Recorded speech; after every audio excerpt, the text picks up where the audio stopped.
Salut chers amis et bienvenue à cette nouvelle vidéo. Dans cette vidéo, nous allons poursuivre la résolution des items que nous avions commencé il y a quelques jours. Alors ici, nous allons résoudre la question numéro 11 et 12 qui portent sur les mathématiques. Plus précisément, l'algèbre et l'analyse. Alors au numéro 11, on nous dit sont définies dans qui deux lois des compositions internes star et antitruc par x star y égale à x plus y moins 1 et x antitruc y égale à x plus y moins xy qui font de qui minu de la loi star et antitruc un corps. M et N sont les symétriques de l'élément 1/2 respectivement pour les lois star et antitruc. L'expression M plus N vaut, on nous propose les assertions. Au numéro 12, on nous donne une intégrale indéfinie. Donc l'intégrale indéfinie de la fonction x multipliée par exponentielle des moins x. On nous propose les assertions. Quelle est la bonne réponse pour cette intégrale? Alors nous allons faire ça. C'est vraiment fastoche. Résolution. Alors ici, on demande déjà de calculer les symétriques, éléments symétriques. Nous allons d'abord écrire ce qu'on nous a donné. La définition de la loi star, on a x plus y moins 1 et on a x antitruc, n'est-ce pas? Y, c'est x plus y moins xy. Alors nous devons chercher les symétriques de 1/2 pour les deux lois des compositions internes. Alors nous savons que avant de chercher l'élément symétrique, il faut chercher d'abord l'élément neutre. Donc on cherche d'abord le neutre, donc élément neutre. J'écris élément neutre au pluriel puisqu'il s'agit des deux lois. Alors ici nous avons d'abord la loi pour la loi star. Qu'est-ce qu'on aura? Nous avons ici on aura x star et qui représente l'élément neutre. Ça nous donne x. Donc x est l'élément neutre pour la loi star lorsque x star e est égal à x. Alors ici nous allons déterminer les résultats pour cette expression. On a x star e. Ici, on a x star y. Cela veut dire x gardera sa position, mais là où il y a y, nous allons remplacer ça par e. Ça va? Donc, c'est comme si notre x, c'est toujours c'est x, mais là où il y a y, c'est notre e. Donc, on aura ici x plus et moins 1 serait égal à quoi? À x. Donc on a obtenu ces résultats en se basant sur cette définition de la loi star. Et donc ici, nous cherchons l'élément neutre. On aura l'élément neutre serait égal à x moins x plus 1. N'est-ce pas? Et donc l'élément neutre serait égal à 1. Alors c'est inutile de vérifier l'élément neutre à gauche comme à droite. Pourquoi? On constate déjà que la loi est commutative parce que lorsqu'on a x star y égale à x plus y moins 1, c'est la même chose que lorsqu'on a y star x, ça nous donne quoi? Ça nous donne y plus x moins 1. Donc la loi, elle est commutative. Ça va? Donc vous pouvez essayer ça avec un élément. Prenons l'exemple de 1 et 2. Donc lorsqu'on a 1 star 2, est-ce que c'est la même chose que 2 star 1? Donc ici, on va avoir 1 plus 2 moins 1. Eh bien, ça en donne 1. 2 moins 1, ça en donne 1. Plus 1, ça en donne 2. Et essayons avec 2 star 1, ça en donne quoi? Ça en donne 2 plus 1, n'est-ce pas? Moins 1. Et quand on fait 1 moins 1, ça en donne 0. On a le même résultat. Donc, on arrive à conclure que la loi définie, ou la loi star, plus précisément, elle est commutative. Elle est commutative.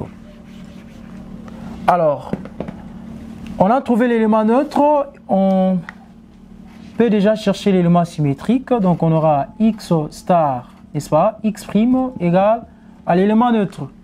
Et donc ici, on va avoir, là où il y a y, nous allons remplacer ça par x'. Et les x' là, c'est ça l'élément symétrique que nous sommes en train de chercher. Alors, nous allons avoir ici x plus x', n'est-ce pas, moins 1. Donc, ça c'est le résultat obtenu en se basant sur cette définition qui serait égal à l'élément neutre. Or, l'élément neutre, on a trouvé 1. Donc, on aura x' c'est égal à 1, n'est-ce pas, moins x plus 1. Ça va? Donc, on va avoir x', ça va nous donner quoi? Ça va nous donner 2 moins x. Parce qu'on a fait 1 plus 1, ça nous donne 2. Et les x, on aura 2 moins x. Alors, on va calculer les symétriques de 1/2. Donc, on va remplacer là où il y a x par 1/2. Donc, on va avoir x', c'est égal à quoi? À 2 moins 1/2. Et donc, on va avoir 4 moins 1 sur 2. Ça nous donne quoi? Ça nous donne 3/2. Donc, les symétriques de 1/2 pour la loi star, c'est 3/2. Alors, on va chercher maintenant les symétriques de 1/2 pour la loi antitrique. Qu'est-ce qu'on aura? On aura x star et, pardon, qu'est-ce que je dis? Ça, c'est la loi antitrique. X antitrique et, c'est égal à quoi? À x. Donc, ici, nous allons nous allons calculer ça en fonction de cette définition. On aura x plus e moins x e, c'est égal à x. Donc, on va avoir ici e facteur, on met e en évidence, de 1 moins x, c'est égal à x moins x. On chasse x dans l'autre membre. Donc, on va avoir e facteur de 1 moins x, c'est égal à 0. Et donc, e c'est égal à 0 sur 1 moins x. L'élément neutre vaut 0. Alors, on a l'élément neutre, on peut trouver l'élément symétrique, c'est trivial. Donc, on va avoir x, n'est-ce pas, antitrique x', ça va nous donner le neutre. Et donc, on va avoir x, attention, nous utilisons cette loi, plus x' moins x', c'est égal à 0. Et donc, ici, on peut factoriser, n'est-ce pas, x'. On aura x' facteur de 1 moins x qui serait égal à quoi? À 0 moins x, ça nous donne moins x. 0 moins tout nombre nous donne moins ces nombres-là. Donc ici, nous allons avoir x' serait égal à moins x sur 1 moins x. Or, nous cherchons les symétriques de 1/2. Donc, nous aurons x', n'est-ce pas? X' serait égal à moins 1/2 sur 1 moins 1/2. Donc, nous aurons moins 1/2 sur, ici, on aura quoi? On aura 2, n'est-ce pas? 2 moins 1, ça nous donne 1/2. Et donc, lorsqu'on simplifie, nous allons avoir ici quoi? Moins 1. Alors, on nous demande dans l'exercice de calculer la somme de ces deux éléments symétriques, Alors, qu'est-ce que nous allons avoir? Il faut... donc, nous allons dire ici, M est égal à quoi? Donc, M, c'est les symétriques pour la loi star, c'est 3/2. Et donc, N est égal à moins 1. Ça va? Alors, nous allons chercher la somme. Donc, M plus N, ça nous donne quoi? 3 moins 1. Ce qui nous donne combien? 2. Ce qui nous donne 2. Est-ce que 2 se trouve ici? Non, 2 n'est pas là. Et donc, il n'y a pas la bonne réponse. On conclut que ici, c'est l'assertion 6. Voilà, chers amis, c'est comme ça qu'il faut réfléchir. Ce sont des petites choses qui nécessitent juste une attention particulière. Surtout, il faut être beaucoup plus prudent en ce qui concerne les signes, puisqu'en mathématiques, une erreur de signe peut tout endommager, peut tout gâcher. Alors, si on peut vérifier ici, donc on a moins 1/2 sur... ici, qu'est-ce qu'on a fait? On a cherché les dénominateurs communs, on a pris 2. Ici, ça donne... il y a un sous-entendu, 2 divisé par 1, ça donne 2. Ici, on va avoir 2 moins 1, n'est-ce pas? Ça donne 1/2, c'est juste. Et donc, on va avoir moins 1/2 multiplié par par 2 sur 1, ça nous donne moins 1. Donc les calculs est bon, il n'y a pas une erreur. Voilà, il n'y a pas la bonne réponse pour cette question. Nous passons à la question numéro 12 où on nous donne une intégrale indéfinie. Cette intégrale est indéfinie. Pourquoi? Simplement parce que les bornes ne sont pas fixées. Parce que l'intégrale est définie lorsque les bornes sont fixées. Alors, il n'y a pas une formule. Il n'y a pas une formule immédiate pour cette intégrale. Pour calculer une telle intégrale, il suffit de recourir ou de faire recours à l'une de méthodes d'intégration vue, notamment l'intégration par substitution ou l'intégration par partie. Soit vous utilisez l'intégration par partie, soit vous utilisez l'intégration par substitution ou changement de variable. Alors ici, en observant bien cette intégrale, on peut déjà utiliser l'intégration par partie. L'intégration par partie. Si on utilise cette méthode,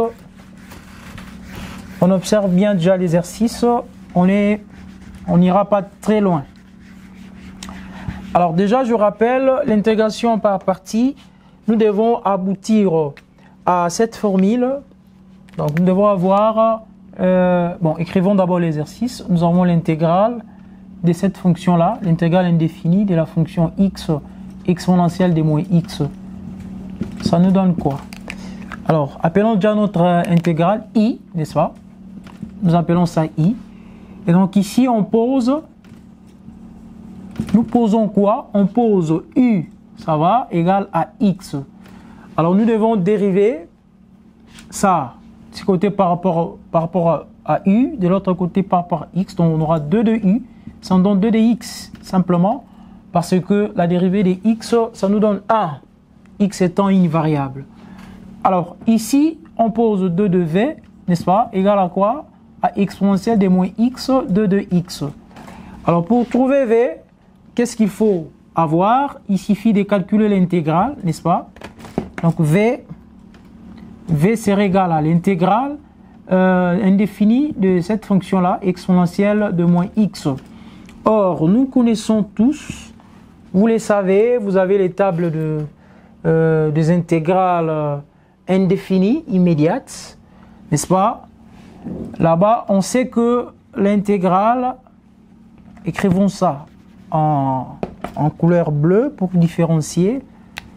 C'est là, donc on sait que l'intégrale de exponentielle, n'est-ce pas, de ax plus b, l'intégrale indéfinie, ça nous donne 1 sur a, n'est-ce pas, exponentielle de ax plus b plus la constante. Et donc ici, nous avons quoi? Nous avons l'intégrale indéfinie de exponentielle de moins x. Alors ici, on constate que le a est égal à moins 1. Donc on va avoir 1 sur moins 1, ce qui nous donne moins 1. Moins 1 multiplié par la fonction. Donc on va avoir moins exponentielle de moins x plus la constante. Et donc ici, on arrive à conclure que v serait égal à quoi? À ceci. Or, on ne peut pas déjà utiliser la constante puisque l'intégrale étant une intégrale indéfinie, nous aurons une seule constante à la fin qui va résumer ou qui va englober toutes les constantes. Donc on garde d'abord cette constante, nous écrivons exponentielle de moins x. Alors, que devient l'intégrale ou que devient i? Nous allons voir i serait égal à quoi? À l'intégrale, n'est-ce pas? X, on a posé égal à u, de u, n'est-ce pas? Et on a posé exponentielle de moins x de dx égale à 2 de v, donc on aura u de dv. Et c'est exactement ce que nous étions en train de chercher. Et puisqu'on a ça, l'intégration, le calcul devient plausible, donc ça devient facile. Donc ça s'y prête. Donc ici, on va avoir, qu'est-ce que nous allons avoir? On aura i serait égal à quoi? À u multiplié par v, ça va? U multiplié par V moins, n'est-ce pas, l'intégrale de V de U. Ça va? Donc I serait égal à quoi? À U. U c'est X multiplié par V. V c'est attention, il y a les moins. Il y a les moins ici. Donc V c'est moins exponentielle des moins X. Donc on aura ici les moins ici. Moins X exponentielle de moins X moins l'intégrale indéfinie de quelle fonction? De moins exponentielle de moins X 2 de U. 2 de U c'est égal à quoi? 2 de U c'est égal à 2 de X. Voilà, c'est trivial. Petit à petit, nous nous approchons de la réponse ou du résultat pour cette intégrale. Qu'est-ce que nous aurons? Alors ici, on a un coefficient qui multiplie la fonction. Nous le savons, on va faire sortir ces coefficients. En le faisant sortir, donc ici, les signes vont changer. On va avoir un signe plus. Donc on va écrire I égale à quoi? A moins X exponentielle de moins X, n'est-ce pas? Plus l'intégrale indéfinie de la fonction exponentielle de moins X. Ça va? Or, cette intégrale, nous venons de la calculer. Ça nous donne moins exponentielle de moins X d'après cette formule. Et donc, on va avoir ici, I serait égal à quoi? À moins X exponentielle de moins X moins, n'est-ce pas? Moins exponentielle de moins X. Attention ici, on marque la constante puisque nous sommes arrivés pratiquement à la fin. Alors ici, je vous ai toujours dit, il faut travailler avec en utilisant la philosophie ou en considérant la philosophie du compositeur. Vous voyez comment sont disposées les assertions et ces assertions vont vous orienter vers la bonne réponse puisque vous pouvez obtenir une réponse, un résultat avec une autre écriture alors que les assertions nous proposent ou sont présentées avec une autre écriture. Alors il faut toujours tenir compte de cette philosophie, hein, de ces assertions, de manière à ce que vous n'ayez pas de ABR, parce que dans la plupart des cas, les élèves ont tendance à avoir de ABR, alors qu'à l'examen d'État, par exemple pour les épreuves de mathématiques, il n'y a pas assez de ABR. Peut-être dans une série, on peut avoir, si c'est trop, peut-être 2 ou 3, mais c'est vraiment rare. Donc la bonne réponse souvent a été là. Alors il faut être un peu plus prudent, de manière à ce que vous ne tombiez pas sur ces erreurs. Alors ici, on va factoriser déjà. On factorise moins exponentielle de moins x. Quand on met en évidence, on va rester avec moins x, pardon, x, on a mis le moins aussi en évidence, plus 1, n'est-ce pas, plus la constante. Alors, on constate que ici, nous avons exponentielle, n'est-ce pas, exponentielle de moins x. Alors, si on doit écrire ça sous forme fractionnaire, nous aurons 1 sur exponentielle de x. Ainsi, i serait égal à quoi? À moins, attention, il y a le signe moins qui est là, x plus 1, n'est-ce pas, sur exponentielle de x plus la constante. Eh bien, c'est quelle assertion? Cherchons, c'est moins x plus 1 sur exponentielle de x plus... Eh bien, c'est l'assertion in. C'est ça la bonne réponse. Voilà, chers amis, comment pouvez-vous procéder pour résoudre ces genres de questions lors de l'examen d'État. Et pour l'instant, nous marquons une pause ici et on se voit à la prochaine vidéo pour la continuité de cette série de questions de mathématiques. Voilà, à tout à l'heure.